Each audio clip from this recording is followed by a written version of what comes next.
नमस्कार, आप देख रहे हैं न्यूज विजन। आपके साथ मैं हूं नेहा परदेस।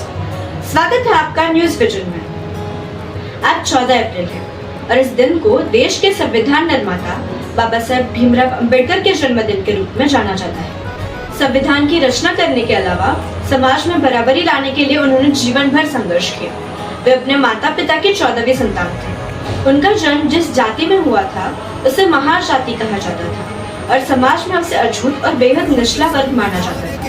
इसलिए उनके साथ समाज में काफी भेदभाव किया जाता था। खाने पीने, उठने बैठने, काम करने और यहाँ तक कि पढ़ने लिखने की सुविधा से भी उन्हें वंचित रखने की कोशिश की जाती है। इस माहौल में पैदा होने वाले अम्बेडकर को शुरू से ही काफी मुश्किलों का सामना करना पड़ा। उन्हें पढ़ने के लिए काफी संघर्ष करना पड़ा, लेकिन पढ़ लिख कर वे ऐसे मुकाम पर पहुँचे जहाँ पहुँचना आज लोगों के लिए सपना सा लगता है।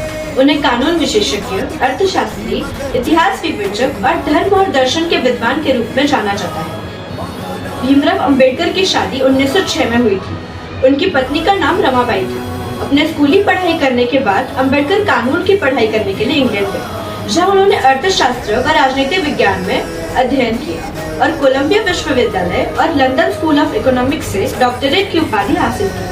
अपनी पढ़ाई पूरी करने के बाद वे समाज को बदलने का सपना लेकर भारत लौटे, लेकिन उनकी राह इतनी आसान नहीं थी। उस दौरान देश में आजादी का आंदोलन अपने चरम पर था और बाबा साहेब देश के दबे कुचले लोगों के अधिकारों को लेकर संघर्ष कर रहे थे। इसलिए शिक्षित होने के बाद भी सिर्फ उनकी जाति को लेकर उन्हें कई बार अपमानित होना पड़ता था। 15 अगस्त 1947 को जब देश आजाद हुआ तो कांग्रेस के नेतृत्व वाली सरकार बनी और अम्बेडकर को देश के पहले कानून मंत्री की जिम्मेदारी मिली।